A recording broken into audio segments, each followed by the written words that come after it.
Welcome back to the Warehouse Podcast. I'm Tyler, Jesse. And I'm Eli.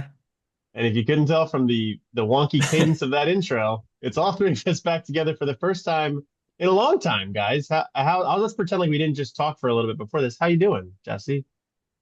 Doing good. Doing good. Watching the playoffs without the Are Orioles you present. But yeah. Uh well, I should say paying attention to the reading the playoffs box without the or scores? Yeah. Yeah, that's a good point. Yeah. We were just talking about his difficulties with streaming services and not having any of them available to him. So Yeah, Jesse and it's his technology own haven't. fault. That's true. He could do it. He chooses not to, and that's okay too. We're not gonna hate upon him for that. While Eli and I are more privileged and have access to the playoffs this postseason.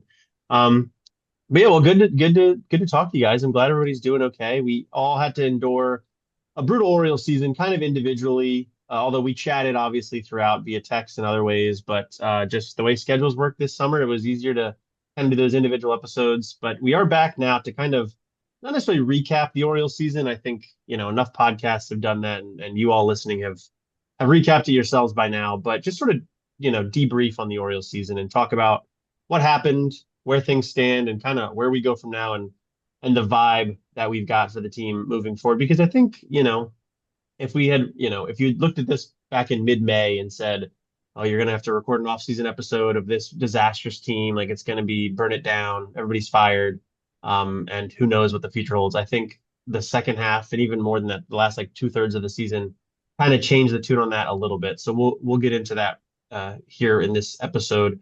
So I guess we'll kind of start there. And Eli, maybe I'll go to you first to kind of talk about that. Is sort of how you're feeling about the Orioles right now, given that context, and if you want to provide additional context. But how are you feeling about the Orioles right now and where they stand? Yeah, I think the biggest thing to me, it well, if for those who listened to the end of your press conference, Elias talked a little bit about, trying to determine what he could take from this season that actually was the Orioles' fault. And there was plenty that was, controllable and did not go well and were things that, he in the front office legitimately failed at. And then there are also things that just were kind of out of our control, certain things that were freak accidents, Kaiser breaking his thumb on like day one. Um, you know, th- like I I was looking, we were talking before this. The Orioles had two qualified hitters this entire season. The third most plate appearances that any player had on this team was Adley with 365, which is, a little over half of a season. So some of that is, guys getting traded, some of that is whatever, but the fact of the matter is like, Westberg, Kaiser, these guys were not available and were coming into the season projected to be mainstays. Heston Kjerstad, even I saw his name on here and I was like, oh yeah, he exists. Yeah, It's so it is incredibly difficult to determine. I think like if you want to say like what the true talent of the Orioles is. These are the same guys who were wildly successful a couple years ago, and they're the same guys who really, really struggled throughout different points this year, and like it's found like they or it feels like they never found their groove. Um, so yeah, I am like I I am conflicted. I have, inside of me there are two wolves, and one of them says that next year the Orioles can bounce back if we invest in the rotation, we do XYZ, we can bounce back to a 90 win team. And then the other part of me is like, yeah, I mean 75 to 82 sounds about right. Um, yeah. Well, and that's the thing is, we all understand that April and May were a disaster. Like, and I think some of that can be attributed to some bad luck. We had some injuries. We had, they lost Grayson Rodriguez kind of unexpectedly in spring training. That hurt the pitching right away. And then Charlie Morton was a disaster early in the season. Luckily, he figured it out later in the season. And then the offense just wasn't quite clicking. Things got better as the season went on. Pitching in particular got healthy and got better with Rogers and Bradish and others. Kramer had a stretch of being fantastic, which people shouldn't forget about. Um, but the offense kind of continued to, I don't think, really ever hit its stride entirely. And I think you like kind of what you're talking about there. It sort of starts to question like the structure of the organization itself. Like, yes, there were injuries, but even outside of the injuries, these guys coming back, Rutschman never really looked great. Kaiser never really looked great. Like Gunner never got up to his MVP standards, although, we know he had the oblique. He missed the first couple days of the season. So if you count him as being healthy all year, which, he was on the roster pretty much the whole year, him and Holiday, the only ones. Nobody hit their ceiling. So it'd be one thing if it was just one or two guys or even a handful of guys, but it was pretty much everybody, I guess, apart from O'Hearn and Laureano, who you dealt away. So I don't know, Jesse, if that changes anything for you. Like, I feel like among the three of us, you've been the shakiest about some of the Elias direction of the organization. Maybe I'm wrong on that, but I don't know. How are you feeling about the current state of the organization? Yeah, I mean, I think that for most Oriole fans paying attention, this was somewhat of a shell shock, right? So I think there was very little anticipation coming into the year that something like this would happen, although it did sort of feel like the Orioles, in some ways, were trending in the wrong direction. We had 100 wins a couple years ago, dropped 10 wins or so below that last year. Um, and then of course had two unsuccessful playoff performances both years. So And the offense was we pretty bad in the second half last year too. Yeah. So it's not like it was a new definitely, thing in yeah, 2025. exactly, yeah. So yeah, I think that the sort of the way that this team sort of collapsed though was surprising. With that said, I think that there were signs before the season that something like this was brewing, to some extent at least. Obviously, we didn't expect the sort of start that the Orioles had, but you could definitely have anticipated this having been a worse year than sort of expected or than the previous 2 years. Um, because of the starting pitching coming into the season in absolute shambles. Um, I think one thing, I'm sure we'll talk a bit about is just the injuries. But I think that, very few guys that the Orioles have been relying upon for, for the formula for success have a pretty steady track record of having injury struggles. And you have enough of those type of players coming into a season, being reliant upon them. It's sort of a dangerous situation for the Orioles to be entering into a season with. The starting rotation was not full of Corbin Burns's. We had Grayson Rodriguez's and guys like him that did not stay healthy, were inconsistent, etc. So um, Dean Kramer maybe being an exception, other than his short IL stint that he had this year. So yeah, I think that I think that this year does sort of demonstrate that I think there is a lot of uncertainty regarding the Orioles' future.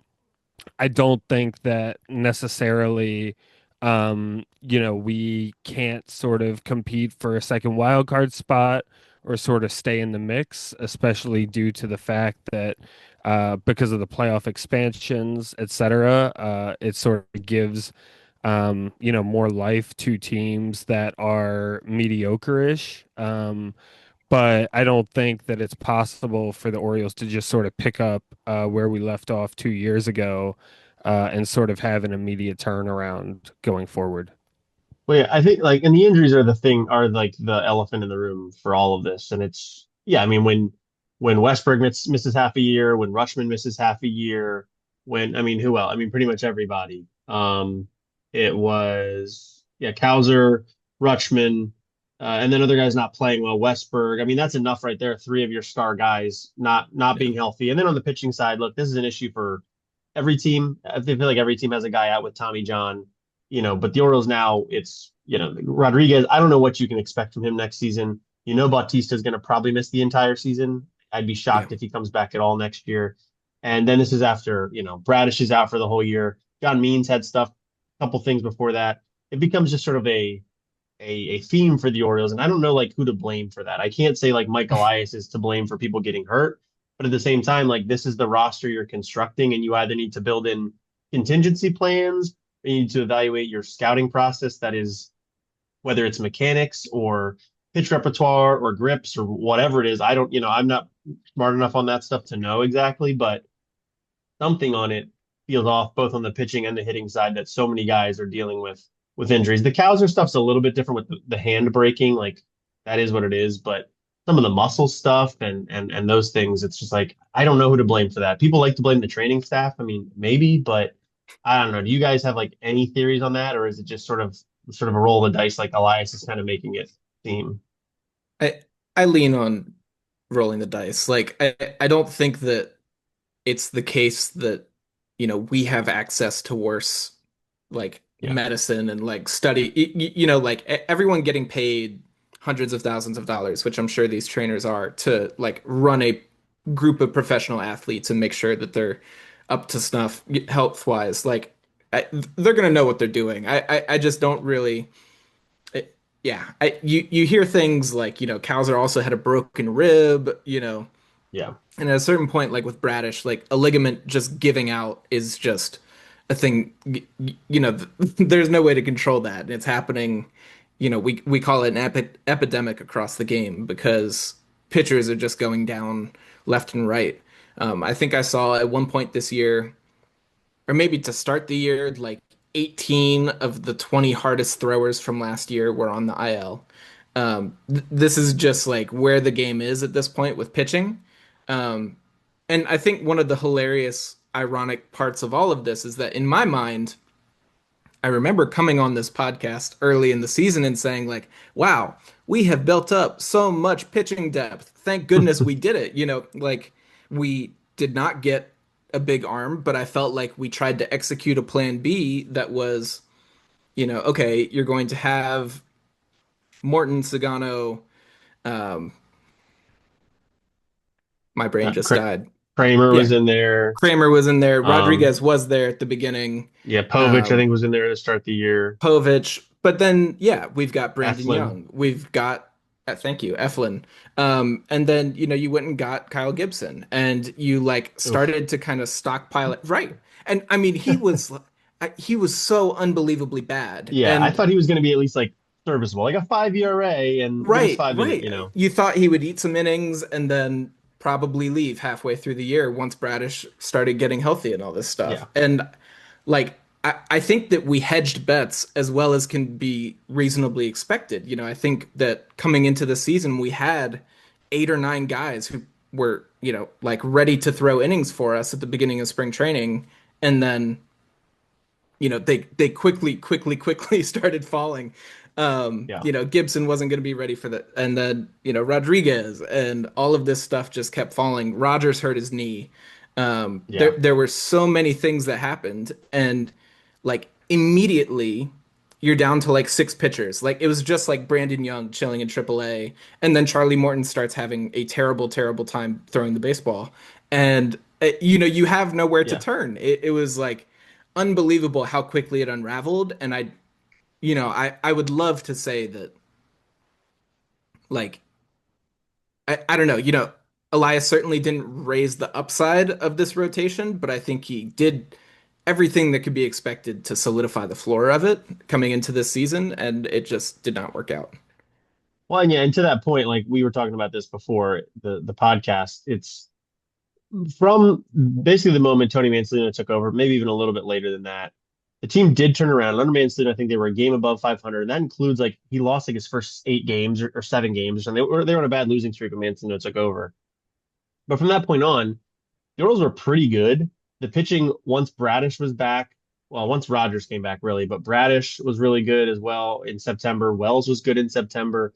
Kramer pitched pretty well all season. Like the Elias theory of the case, like we're going to kind of get a boost in the pitching department later in the season. So I don't need to go crazy in the offseason, was right. He made the wrong call on Morton, which, it's unfortunate that Morton was so bad early in the season. And then got traded to the Tigers, was bad for the Tigers, so bad they released him. But Elias's theories there do make a little bit of sense. I don't know, Jesse, if that does that make you feel any better about things moving forward? Like we had the bad first 2 months, but in general, this team, at least in terms of outcome, because I think the weighting of performance from offense versus pitching, was off. I would have thought the offense would have been closer to like a top 10 offense. The pitching would have been middle of the road, and that wasn't really the case. The pitching was much better from June on. But I don't know, Jesse, if like ultimately the outcomes were about what Elias kind of was aiming for, which I think was probably like an 85 to 87 win team, which gets you in the playoffs. Like I know it's not the sexiest way to build a team, but does that make you think anything different about, Elias and his kind of theory of the case?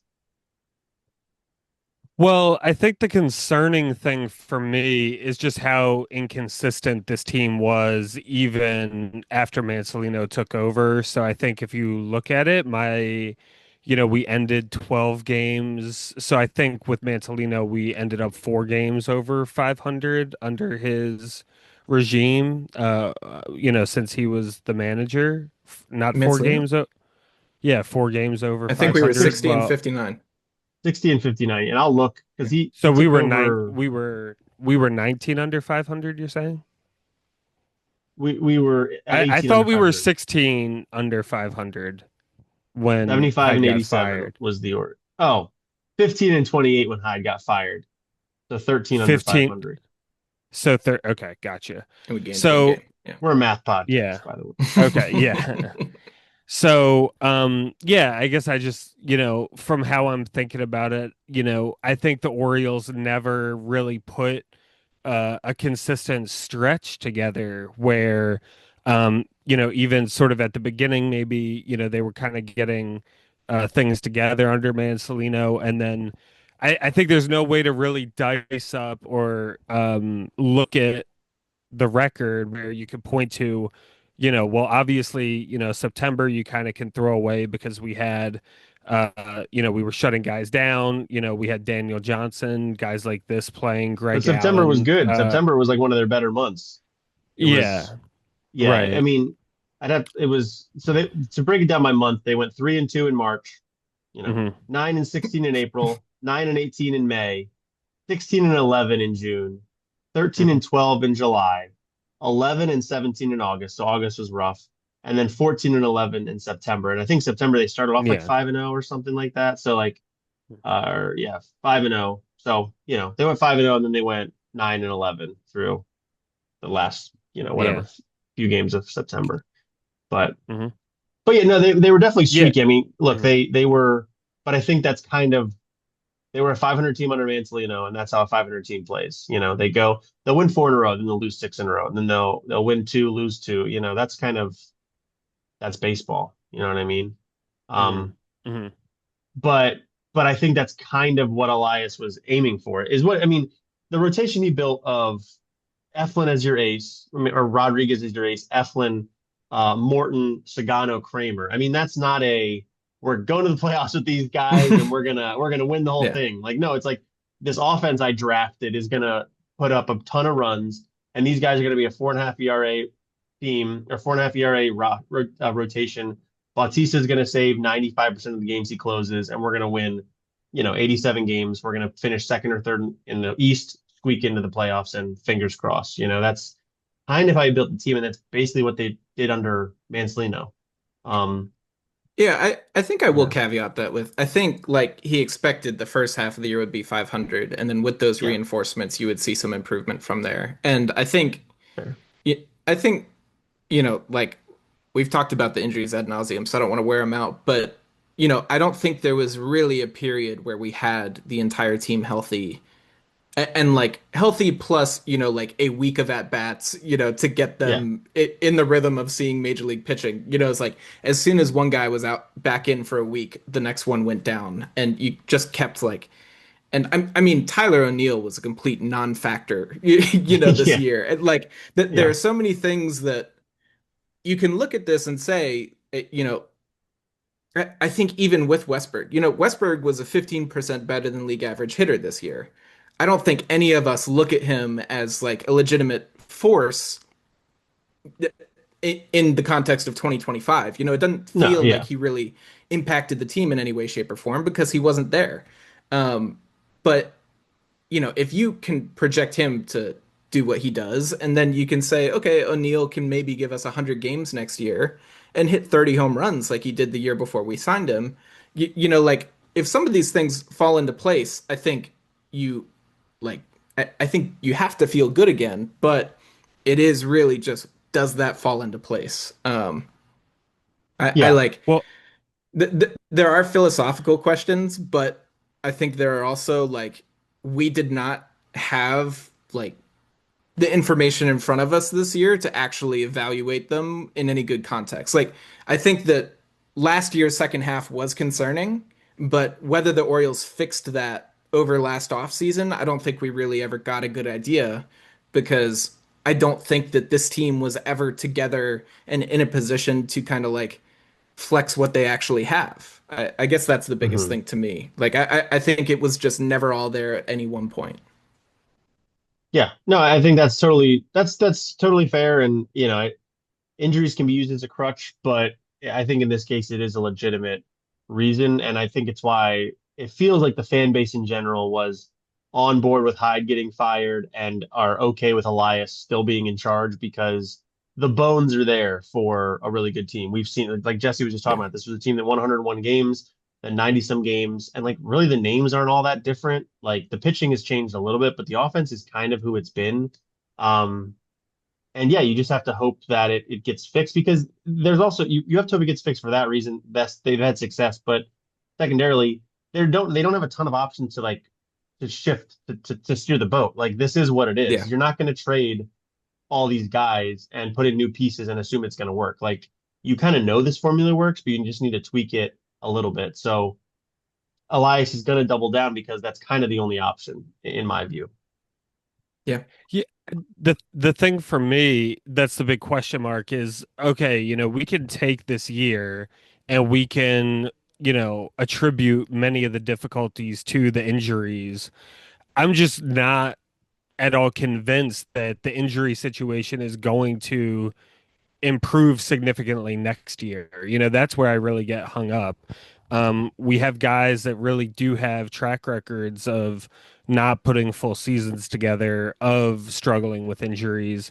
So that's where I sort of think, that's where a lot of the doubt comes in terms of next year, because I don't think it was all just sort of unlucky. I think there is something.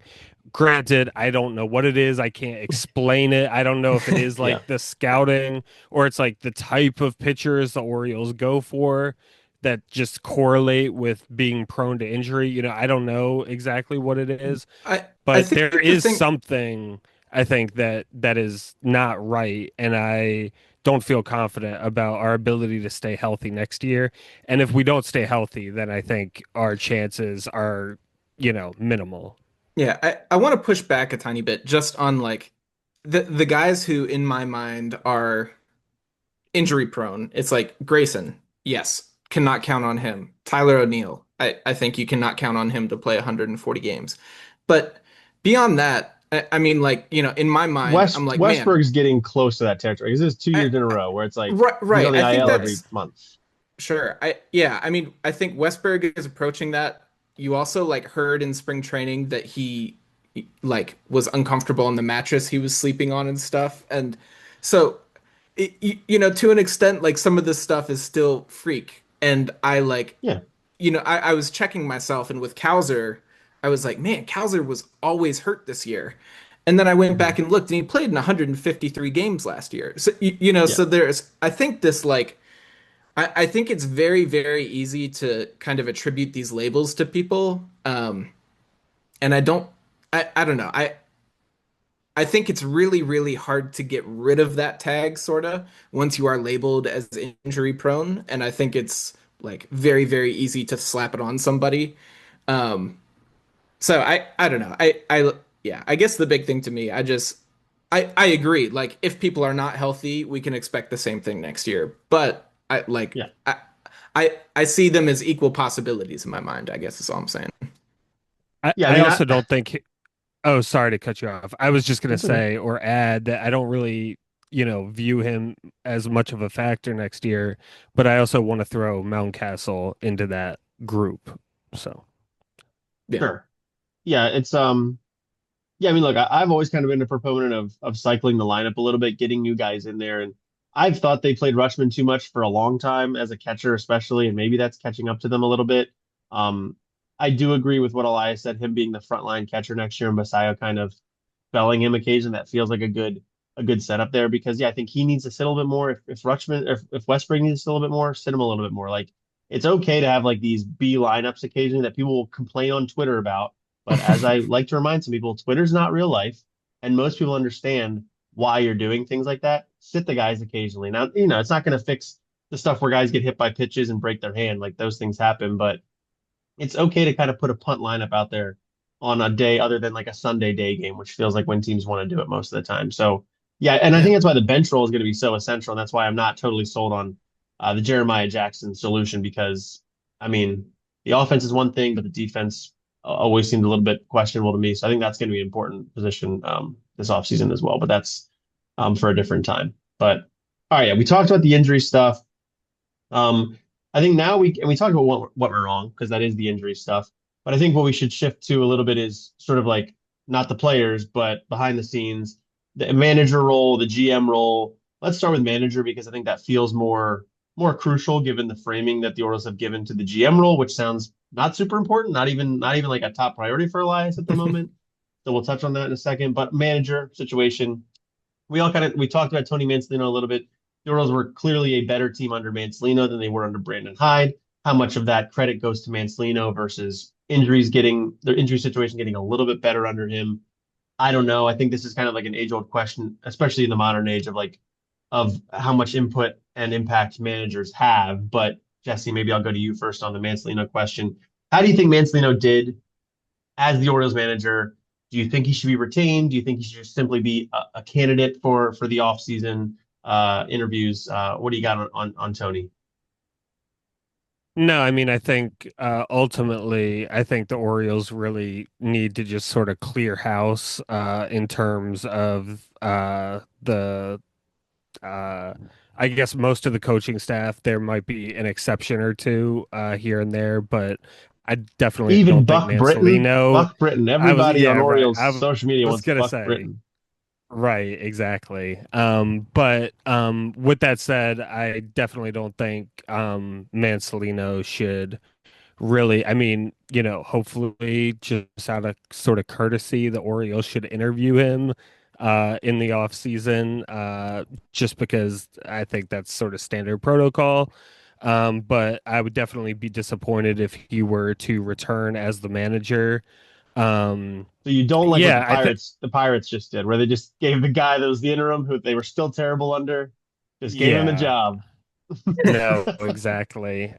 Yeah, and I mean he didn't right. I mean he didn't prove much as manager. I think that I mean I always just had I mean there were you know, disagreements I had just sort of on a day-to-day, kind of matchup or decision in-game decision type,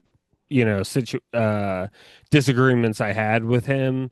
I just have never been impressed with his interviews after the games. I mean, I know this is not really the crux of, how this decision should be made based on how, nice an interview is presented after the game.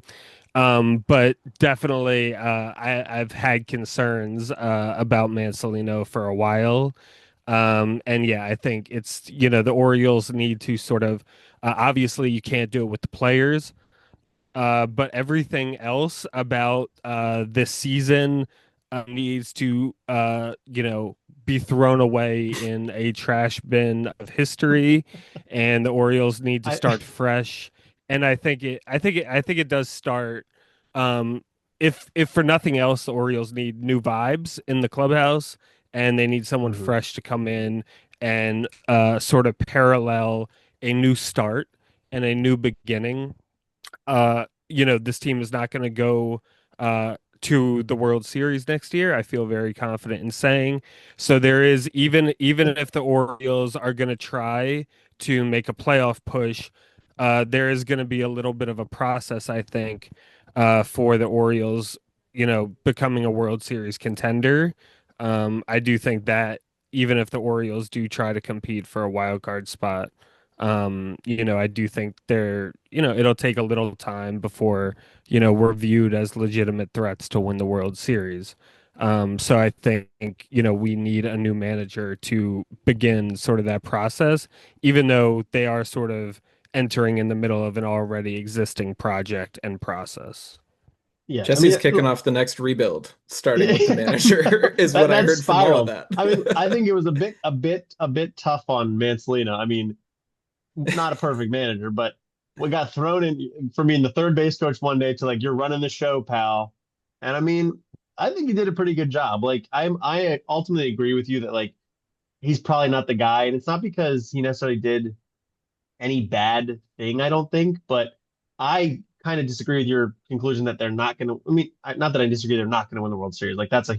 I'm not going to say they're winning the World Series right now, but I think if they view themselves as a playoff team, they need to view themselves as a World Series contender. So you need a manager that you feel is ready for those moments, and taking a guy that's only been an interim manager who kind of took over in a crisis situation, be the guy you think can do that. That doesn't feel logical to me. So ultimately, I agree with your outcome, but your process of getting there was a little meandering, and I don't know that I agree with the analysis. But Eli, where are you at with it? Yeah, I mean, I think, you know, we have clearly shown that Jesse and I have different, outlooks for the Orioles organization right now. Um, so I don't think that this is like a situation where we need to start fresh because the road back to the playoffs is really, really difficult to see. That's not quite so true for me. Like I think, in the way that we had bad luck this year with some good luck next year, I think this is a playoff team.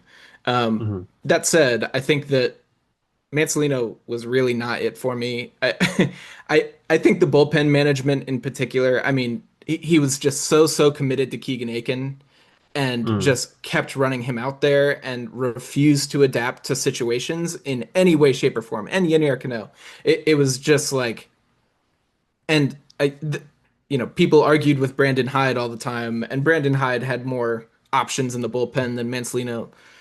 Yeah. Um, but at the same time, I really like I, it was painful to watch for me. That's all I can really say. I always disagreed with him. I think that I really like did Yeah. not enjoy the way that he would talk about Laureano in the clubhouse. A number of times he would say like, "Oh, when you have a guy who can, like resonate with the Latins and the white guys on the team," and I like I don't know. You have to say the word Latino. You cannot say the Latins. Yeah. It just like feels like I'm not gonna like shout out racist on the podcast and No, no. attribute that to him because it's not necessarily that, but it's like, it, if you talk to those guys about where they're from and everything like this on a day in day out basis and really connect with them in a special kind of way, I don't think that's ever how you would address them. Um, and I just Yeah. like I don't know. He just like he did not give off the vibes that like young and potentially super energetic clubhouse really needs in my eyes. Like I do think you need somebody who can like communicate at their level to an extent. Um, and he didn't seem like that for me. And yeah, I mean, if I ever see Keegan Aiken in a ninth inning again, I'm gonna lose my mind. So get Mancelino I mean, away. and the only thing I'll defend on him there is I think like nobody really knew what the bullpen plan was. Like they were kind of learning each other as it went on, and I think like, and that's when you don't have established arms, that kind of is the process. Like, okay, well we know Eakin, Keegan Aiken can get major league hitters out, and I know that about him better than I know it about at that point like Grant Wolfram or Rico Garcia or any of these guys. So it's like sure I'll give him the job, but yeah, I hear what you're saying as the year went on or as the months Right. went Then it on continued and for another month and a half yeah. after the Well, the and initial even like the exploratory skill phase. set that Tony Mans that Keegan Aiken has is like not a closer's skill set. It Right. doesn't look like and look everybody's a special snowflake of a person that comes in different and it's beautiful. But there are certain archetypes that exist for a reason, and Keegan Aiken Yeah. as a ninth inning arm is not that guy. So I totally get that. But no, I mean look, I think it's as simple as like if you think this team is ready for showtime, you need a manager that's ready for showtime, and that's just not Tony Mansolito. To his own credit, he understands that. He seems to be aware of that in the end of season press conference. Yeah. when he got the job, he was like, I didn't think I was going to be a manager for another 10 years. So like he was shocked about it too. So like I don't Yeah. think anybody is like, if this is not a crazy thing, that the Orioles need to go get a proven manager. We've talked about Brendan Hyde probably needing to go 2 years ago to get the proven manager to take this team to Showtime. They didn't do it, and we kind of saw. I don't think the first 2 months weren't Brendan Hyde's fault necessarily, but like it was time for a change anyway, and this sort of kicked it into gear. So I don't know who those names are. Those will become more clear as this month probably goes on. I would imagine October, early November is when they're going to get the guy. And I'm sure it'll be somebody we're all annoyed about, but that's just kind of how these guys, nobody really loves their manager until they're retired and gone for a decade. Like, yeah, that guy was all right. Remember Mike Hargrove? He was all right, Yeah. um, all right. Let's talk about the GM role. So this is like a weird one. I don't have the quotes from Elias in front of me, but just to recap the GM situation. Mike Elias is not the GM. He is now the president of baseball operations for the Orioles, has been all season. The Orioles didn't tell anybody, didn't update the website, just gave him a promotion and were the weird Orioles about it and just didn't mention it. And they've quietly been interviewing people and talking to people about being the number two in the front office to be the GM underneath of Mike Elias. However, it doesn't sound like Mike Elias's at least public role is going to change for the Orioles. He's still going to be the guy answering the questions about player movement, making the final decision on trades, drafts, all those kinds of things. So really none of that stuff from like how we think of like the GM is changing. This is not a unique setup to the Orioles. There are other teams that do it this way where they have like a president of baseball ops, or the Red Sox have a chief baseball officer. It's different titles, but it's all the same kind of a thing. And then sometimes they have a quote unquote general manager under them. But Eli, you seem to have paid a little bit more attention to the press conference and the quotes. I don't know if you want to provide any more color on that, or in terms of like how Elias is describing the GM, or when he plans to hire a GM, if ever.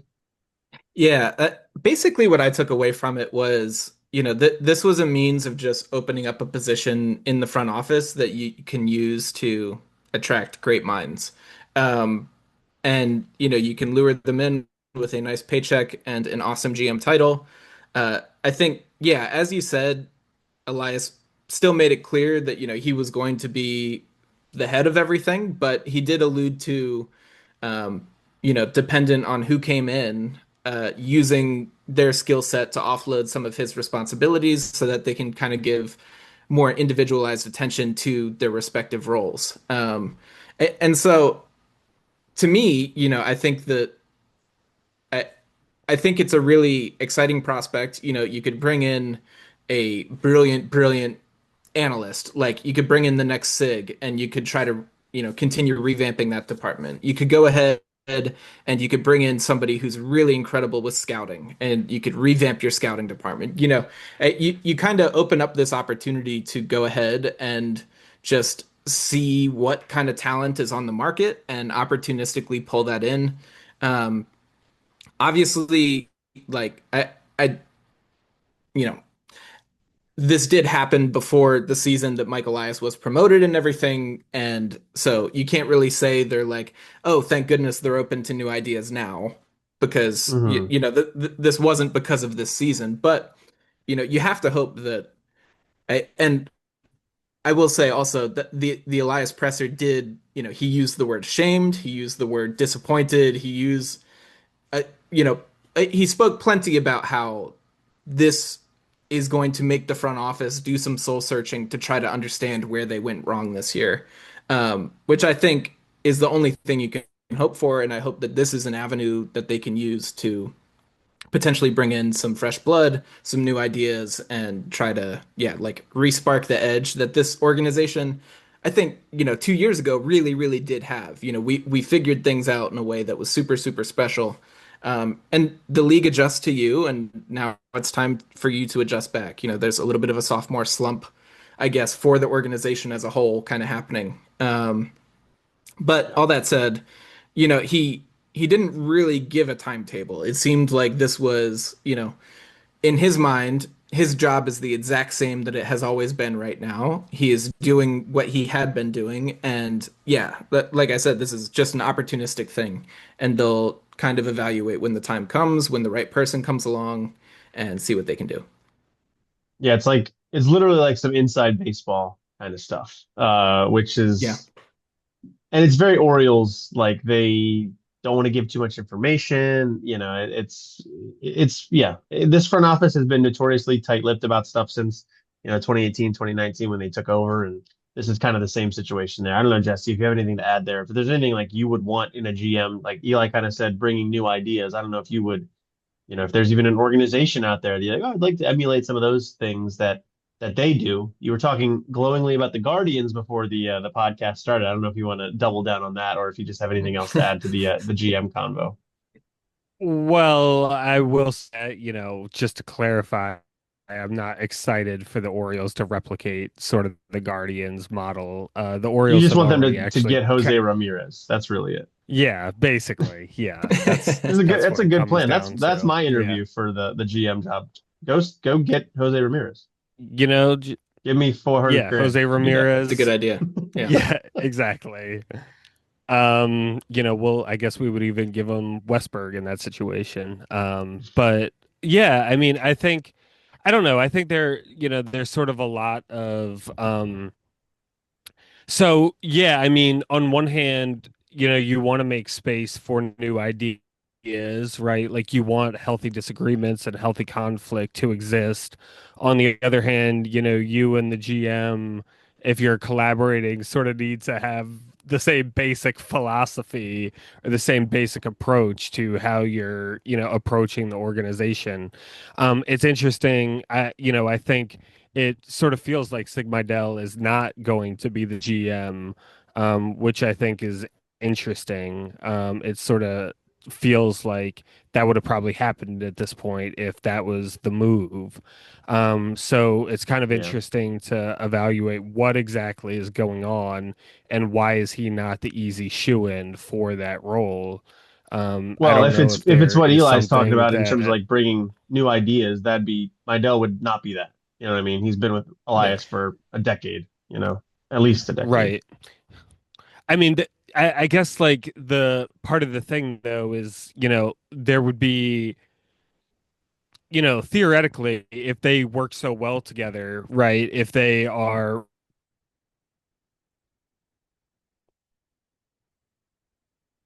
there would be space to introduce sort of other ideas or new ideas. And I'm sure Elias and him have their disagreements, Hmm. So yeah, it's kind of interesting. I mean, I don't know exactly. Um, it's also kind of interesting, what exactly are the new ideas that Elias is interested in trying to explore, right? Like, where else does he think, what other models is he think he's not interested in fully replicating, but I want to borrow some of those strategies or borrow, somebody who sort of thinks along those lines. And if you end up bringing somebody in, at least to some extent, they're going to have some influence in the direction of the organization. So, yeah, I don't know exactly what the plan is, but I do think the fact that it's not my Dell is a little curious. Yeah. I Oh, I yeah, think go ahead. just real quick, sorry. It is kind of interesting. Like you have kind of two heir apparents in Mydell and Eve Rosenbaum, both, who have been at the top of this org and influential players. Um, and yeah, neither one like seems to be the obvious fit here. And, they would have been promoted if that were the case. And I do think that's really interesting. I think maybe even particularly with Eve, because she's better with the press, better with, like all of the kind of high level duties, whereas Sig, guy who just loves to sit and code. Um, Yeah. but it is kind of interesting, Jesse. You were talking about like what kind of ideas they would want to bring in, and I think it is funny to like look at this organization and say, the pride of this org was developing hitters, and it's not to say that we're not doing that well right now, but if you look at the minor leagues in particular, I mean, we have so much pitching talent, and it really has been like almost a 180 for this org. We're finding pitching talent left and right. You have Trey Gibson touching AAA. You have like Esteban Mejia down, in the complex league and low A. Um, just really like kind of fascinating as to, yeah, what would you even bring in at this point? Because we thought we figured this thing out. We promoted a bunch of guys who were hitters, and now it kind of seems like the strength of the org is pitching. And yeah, like figuring out where your flaws are is a wildly difficult task. I'm just kind of like laughing at that question in my head. Yeah, I mean the whole situation is kind of weird. The whole GM thing is just is a strange setting. And Elias even said at some point it may be during the offseason, it may not be in terms of hiring the person. So it's clearly not a top Yeah. priority to this. Like so I don't know if maybe, sometimes you see a company put a job up and they see what candidates they get and they pull the job down and rewrite the job and maybe downgrade the job to something else and then reduce the salary. Like maybe what they need is not technically a general manager. Like it doesn't seem like the Orioles totally know what they need. um Yeah. so yeah, it's an interesting to think about, but until we actually hear like who they're interviewing for it, then I think we can maybe understand what the responsibilities will be of the person and how they can help, because we'll be able to look at their background and see where they come from and see if it is like a press relations type of a situation, or if it's an international thing or a scouting thing or you know free agency thing. Like I don't know. There's definitely organizations out there that are better at things than the Orioles, and I think who they pluck will inform us of it, and we might not know that for a long time. Just another weird thing that this Orioles front office does. So, but when they're winning, it's not so weird. It's genius, and it's amazing. And when they win 75 games, you go, yeah, these guys are kind of strange. Why are we letting them call the shots? Yeah. Um, all right. Finally, we'll just wrap up here by talking about the offseason briefly. We're not going to do a full like preview of it because we've got a month here of playoff baseball, yes, but the Orioles aren't playing. So how much are we going to talk about that? We're probably going to spend October talking some offseason stuff. But I think just in general, like going into the offseason, we talked about where the Orioles are right now, our hopes, ambitions, our skepticisms beyond a manager, which we obviously know they need. But in terms of like on the field, the roster, Jesse, are there any things, and even if there's players in particular, that you'd like to see the Orioles add or even get rid of this offseason? Yeah. Well, I think, and this isn't exactly the question about what are the Orioles going to do in the offseason, but I think that so much more importantly, really, than a lot of the offseason and what the Orioles decide to or to not do, I think next year is going to ride predominantly on one, the health that we already talked about, but also the success of some of these young players. Is Colton Cowser sort of going to rebound and have a good year? Are we counting on Kobe Mayo, to be more or less the everyday first baseman? Is Jackson Holliday going to sort of repeat and maybe slightly improve on what he did this year? Let alone questions about the rotation. So I think that all those questions I think are fundamentally more important than how the Orioles decide to proceed in this offseason. And I think that will be sort of be more of a make or break type scenario for the Orioles. I think the what they choose to do in this offseason relatively is their options are more limited, sort of kind of like what you were talking about earlier, Tyler. Just, the team sort of is what it is, right? We can sort of play around the edges, but if Kobe Mayo and Cowser and these guys just don't perform, then it really doesn't matter what we end up doing. We're not going to be very good. So, with that said, I definitely think that I think the Orioles are sort of in a similar situation to where we were last year going into the off season, sort of have some of the same concerns. Um, Obviously, it would be nice to sort of get a Corbin Burns type ace. Obviously, I don't think that's in the cards for us. I think we are going to have to go into this season having some hope in both Bradish and Rogers having good, sort of resembling ace type seasons.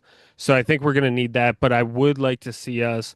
And, one of the sort of disagreements I had that I didn't really comment on with Eli earlier is just about sort of the Orioles added a lot of depth to the rotation last year, but I think we needed to prioritize more the middle of the rotation, get some guys kind of like Eflin, kind of in that vein, that we signed to 2 or 3 year deals that are going to hold down the 3 and 4 spots in the rotation.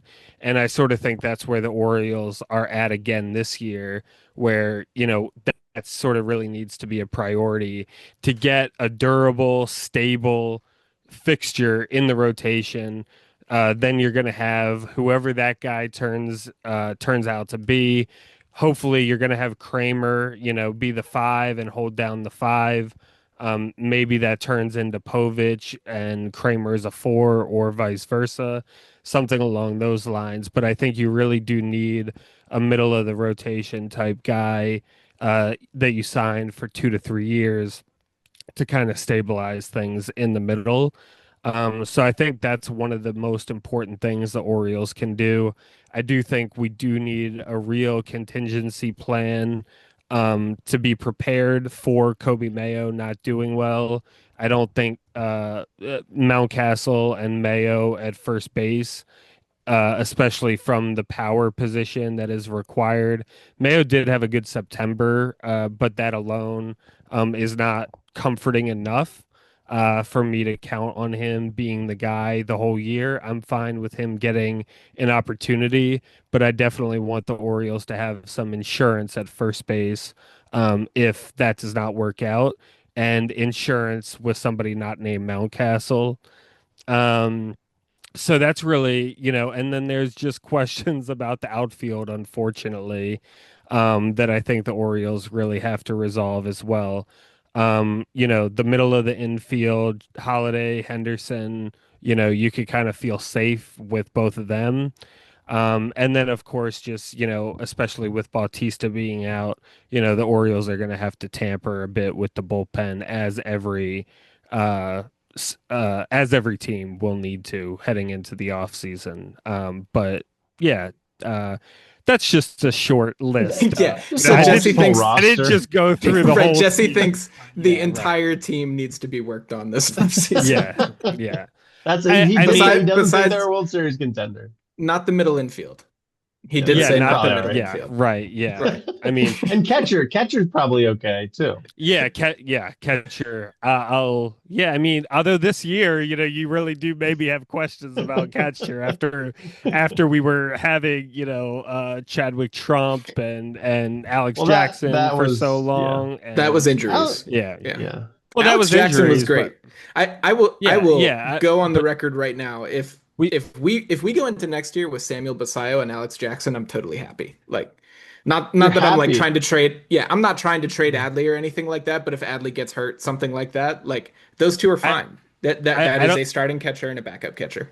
know, because it's a backup catcher that you need playing 3 days a week. That's a problem. He's not going to be a 1 day a week catcher. Yeah. We would need a Gary Alex Sanchez Jackson type. Alex Jackson is good enough for that. Anyway, I'll get off of it. Jackson's a But good defender. Jackson's good. There's a reason the Orioles were like, yeah, Gary Sanchez, don't come back. We're gonna hold on to Alex Jackson for this last week or two, and we'll see what happens this all. It's a very good injury contingency plan. I am agreeing with that for sure. I so don't want him catching 3 days a week though. Which Fair is enough. what he would that's probably half have of to the games, do. Jess. No, he I mean, I won't. think though You, potentially though, if you want a first base contingency plan, Basayo on the roster, Jackson yeah, on the roster, like Basayo now is your contingency plan at first base. Like first base is going to be probably Basayo and Mayo. That's probably the Yeah. plan. Mountcastle is probably going to get traded for, I would think, a bullpen piece, which I said they should have done last offseason. They didn't do it, but I I that's my well, expectation anyway. I well, I just gen just to clarify, Eli, it. I'm sorry. If Adley's not in the oh picture, my gosh. why would Alex Jackson not have to catch 3 days a week? He probably would. They're not going to put.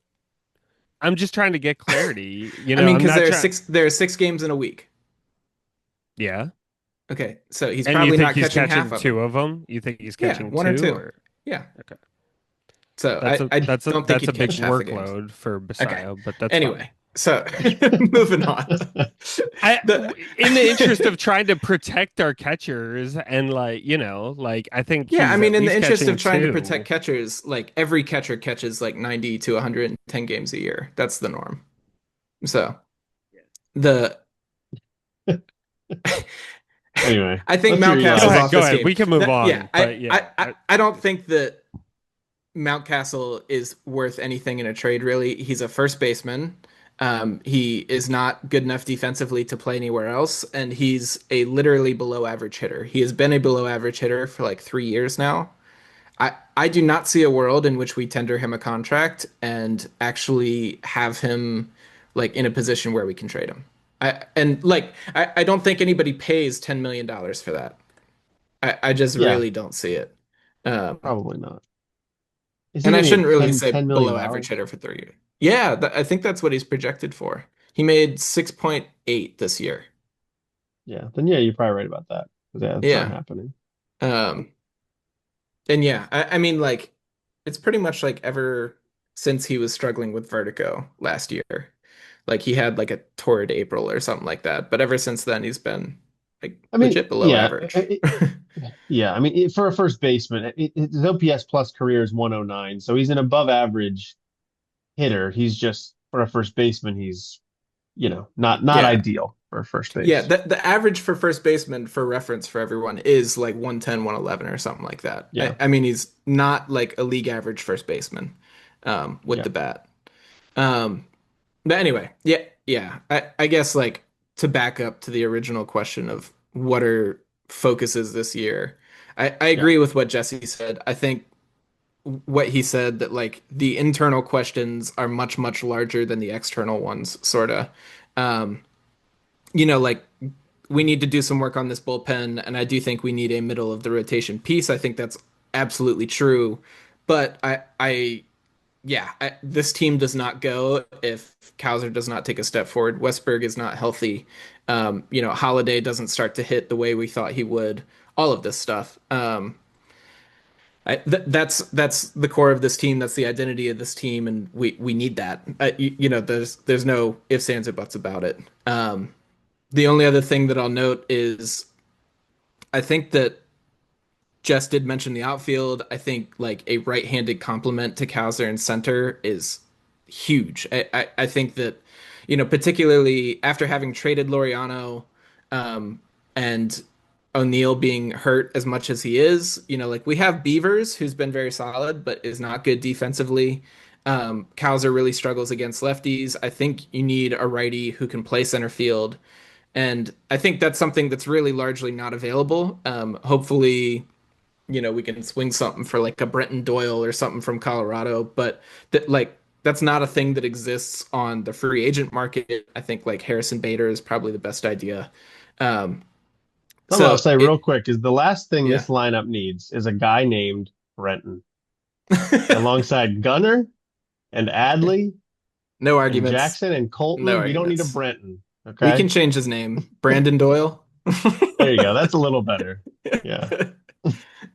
Yeah, no, yeah, I can't argue with that one bit. But we need a We're right-handed playing into the hitting memes at outfielder. that point. If we get a guy named I Brenton. know.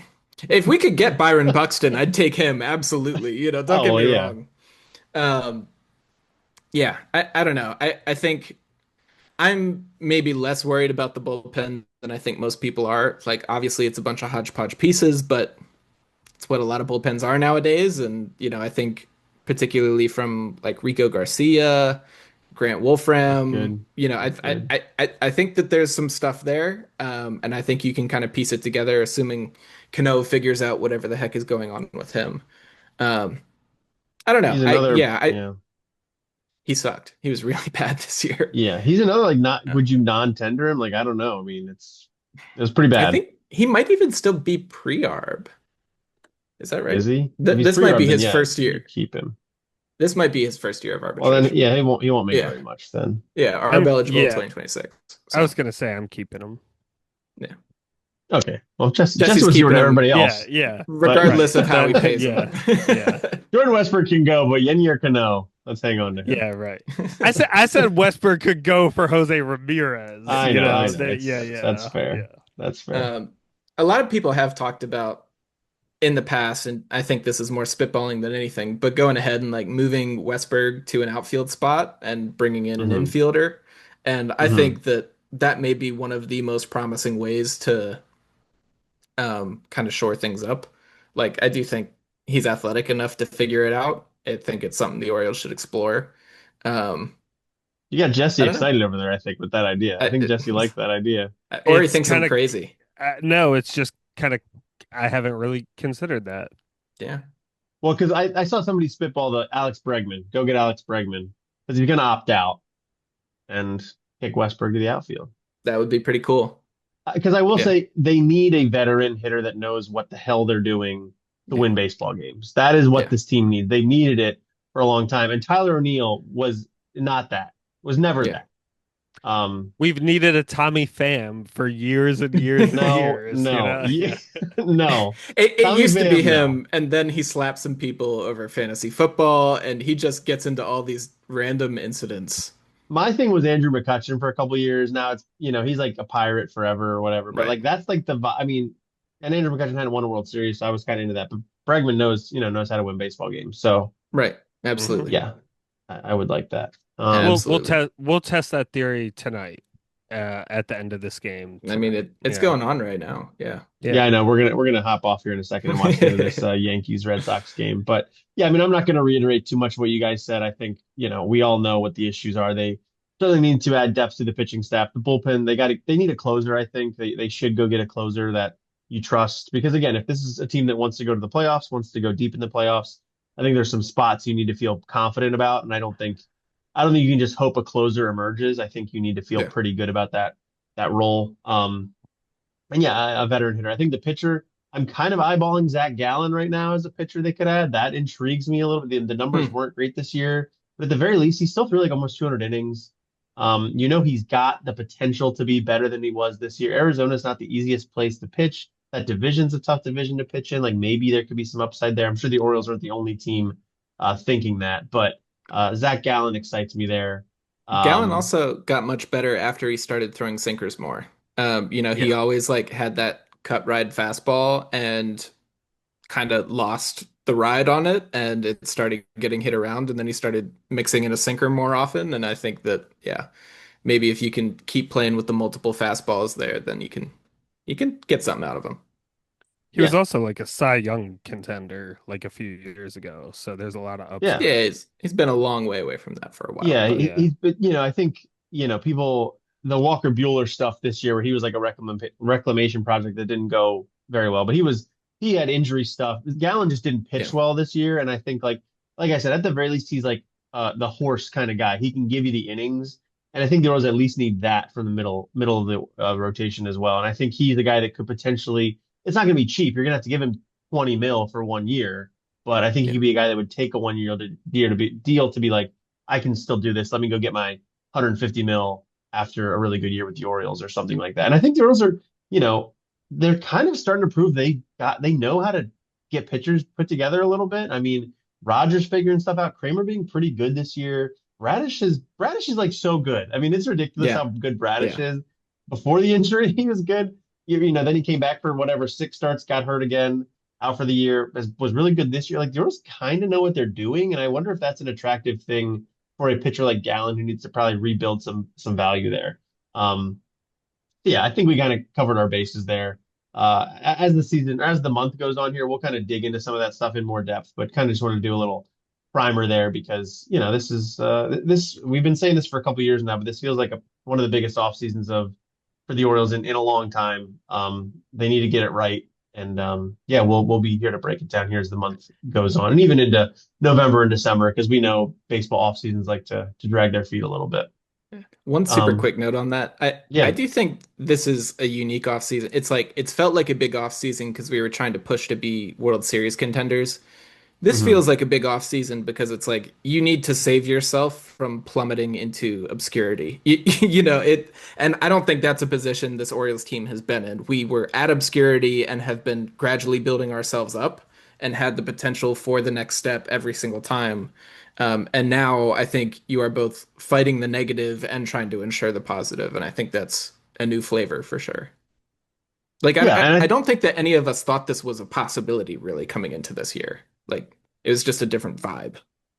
it is. I mean, look, they last offseason they weren't as aggressive as I think some people thought they should have been. It was a lot of like it felt a little bit like Elias trying to show how smart he was with some of the stuff he did. He got a little too sassy with it and it didn't work out. And I think this year it's like, hey, yes, it didn't work out last year. Now let's maybe just like play by the book a little bit and make sure you get into the playoffs this year. So um it'll be interesting. In my perspective, Elias's job should be on the line this year if they underperform. I'm not so sure it is. Rubenstein is not striking me as a guy that's like gonna go crazy on stuff if things don't go well for a year or two. So he could be back no matter what happens next year. But just based on the natural ebbs and flows of the baseball world, this should be an offseason in which Elias's job is on the line. But um, I don't know if that's the case or not. So we'll see. Um, all right, well, I that's all agree. we've got for this episode. So thank you guys for coming back for all three of us to be here. Very fun. This was awesome. Uh, Yeah. it's probably gonna go back to just the solo eps here for a little bit, but we'll try to get back together for the trio episodes a little more frequently. But yeah, thank you all for listening. Get involved with the podcast. Please subscribe to us on Spotify, Apple, or wherever you get your podcasts. Give us a 5-star rating or a thumbs up or whatever. On Spotify, you can even write reviews. That helps us get to other people. So thank you for doing that. If you're watching us on YouTube, leave a comment on what you guys think the Orioles should do this offseason. We appreciate the feedback. We only usually get maybe a comment or two on an episode. So if you write it, we will definitely see it and respond to it. So do that as well and subscribe to us on YouTube. And also on social media, we're on Blue Sky at the Warehouse Pod. So check us out there. That's all I've got. So yeah, subscribe to the feed and we'll talk to you next time. My name is Tyler, I'm Jesse. And Eli. and this has been the Warehouse Podcast. Talk to you later.